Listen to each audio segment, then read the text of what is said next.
Il mio pensiero va ora a Gerusalemme. Al riguardo non posso tacere la mia profonda preoccupazione per la situazione che si è creata negli ultimi giorni e nello stesso tempo. Po katehezi je papež Frančišek izrazil svojo globoko zaskrbljenost glede situacije, ki je v preteklih dneh nastala v Jeruzalemu. Hkrati je pozval, da bi si vsi prizadevali spoštovati status quo mesta v skladu z ustreznimi resolucijami Združenih narodov.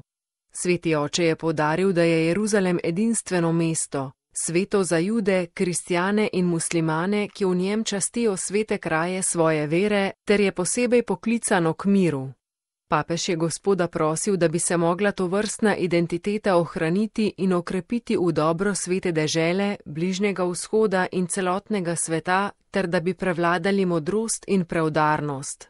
Na ta način bi se po njegovih besedah izognili dodajanju novih elementov napetosti v svetu, ki je že vznemirjen in zaznamovan z mnogimi ter krutimi konflikti.